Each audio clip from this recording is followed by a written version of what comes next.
as you can tell from the amount of videos that we are releasing, there is still a lot to talk about when it comes to the Sentinels of Light event. Don't worry, we are still going to definitely cover all the lore the visual novel gives us.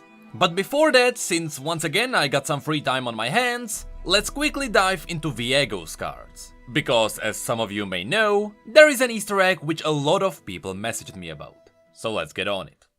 Normally we would have a look at the main champion first, and then we would have a look at the other cards. But this time around, when it comes to all the ruined cards, it's better to do it the other way around.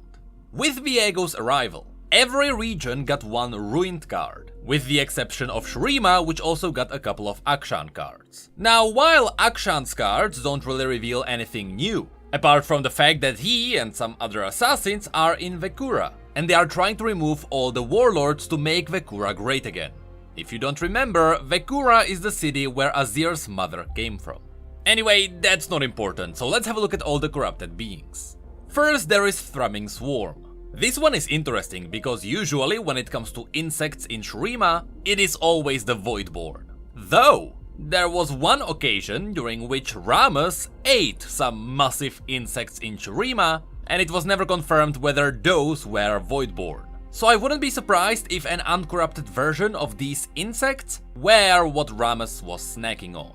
Also, considering the fact that all Voidborn were created in an image of some kind of an animal on Runeterra, these insects are likely the reason why Shurima is full of Voidborn that look like insects. And even the description mentions that everyone thought that these giant scarabs died after the Shuriman Empire fell, though they were just buried and the black mist was able to reach them. And in case you are wondering, the guys you can see here at the bottom are not the Light Sentinels. These are the soldiers of Azir's Golden Army.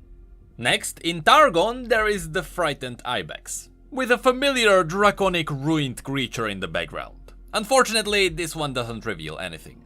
Piltover and Zone got the defective swap bot, which is kinda hilarious that the Black Mist can actually possess even robots. This kinda confirms that the Piltover technology is able to give robots their own consciousness. But other than that, it doesn't really do much. I assume the robot is making people gamble, but they don't realize that with the Black Mist looming over it, they are gambling with their souls.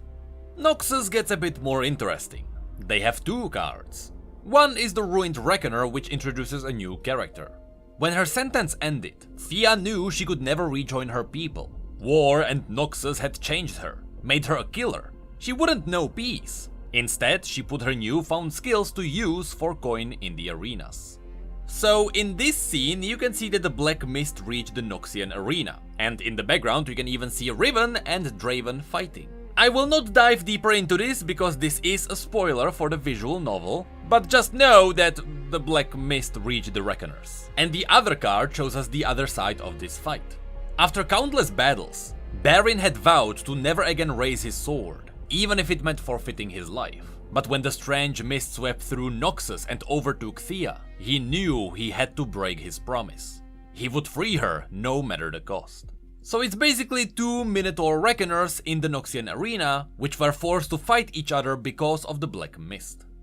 In Ionia, we get the Scattered Pod. The strange and the hauntingly beautiful sky song of the Cloud Drinkers kept the Black Mist at bay, but only for so long. Of course, the Cloud Drinkers are a card on its own, but here you can see that their abilities are related to magic for a reason.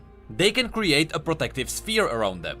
Though, as you can see from the poor fellow on the right, that protective sphere is not able to keep back the Black Mist. In the Freljord, we have the Rime Fangs, who are fighting what seems to be a corrupted Druvask boar. And as cool as this scene actually is, they really don't reveal anything. The boar entered their territory and so they all jumped at it. Then, in Demacia, we get some ruined dragons. First, there is the ruined Dragon Guard. The mist wrapped Gregham's mind, forcing him to relive Renwall over and over. Stoked by long buried bitterness and rage, he turned against his comrades who once stood with him.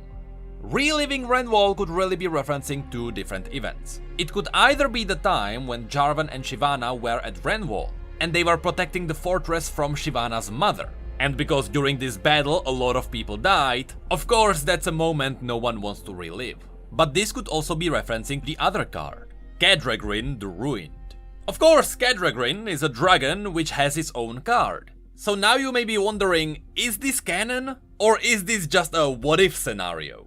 Well, I can tell you a good reason why this is canon. You see, in the original Kadregrin card, you can see Shyvana fighting him, and the battle should result in Shyvana winning. However, after Kadregrin was defeated, the Black Mist reached his body and revived him.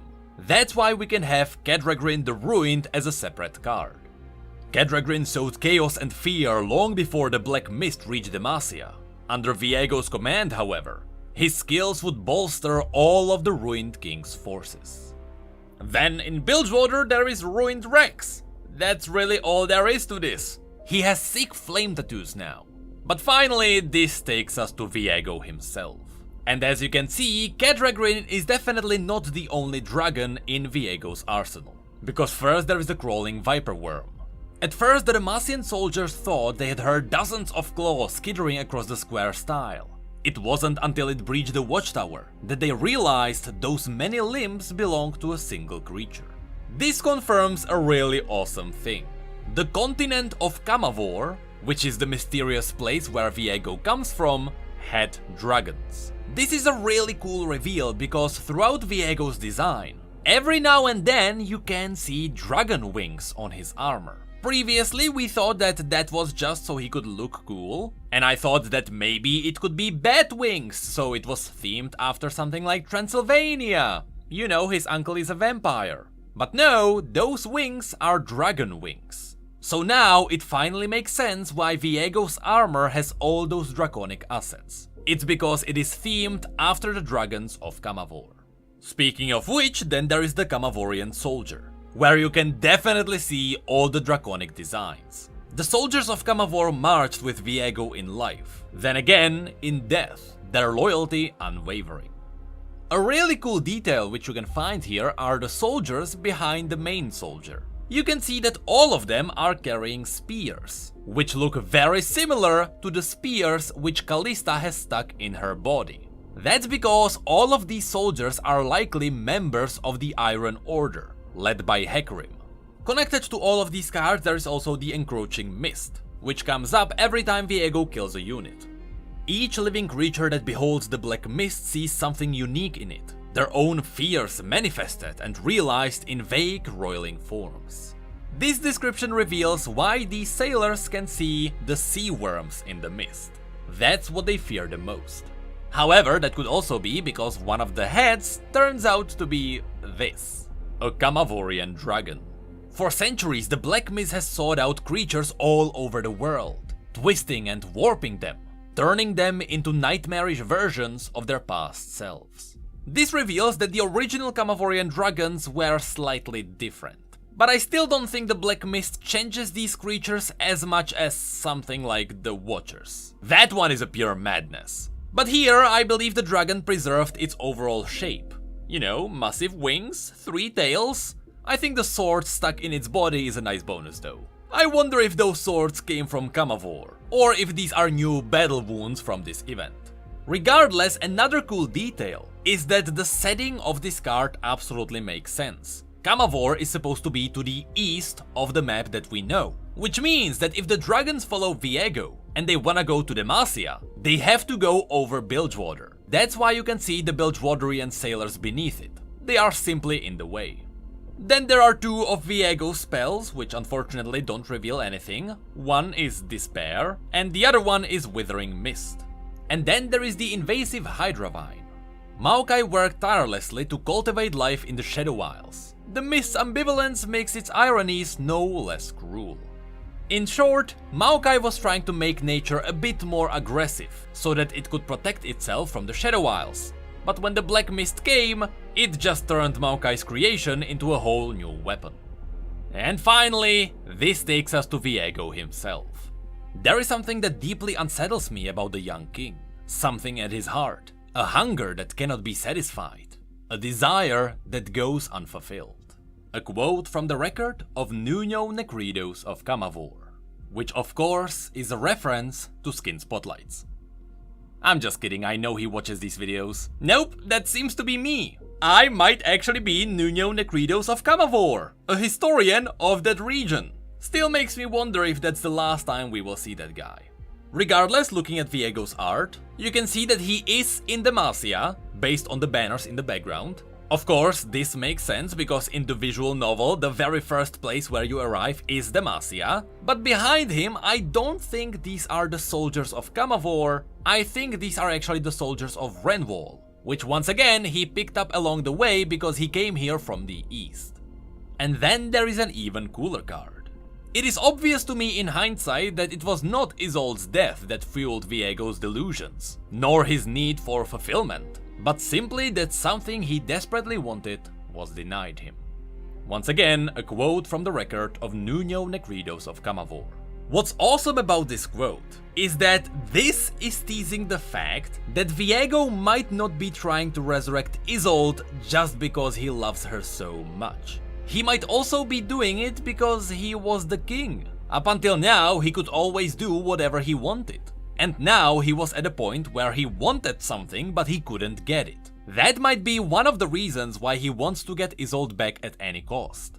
It's really the first time in his life when he struggled to get something.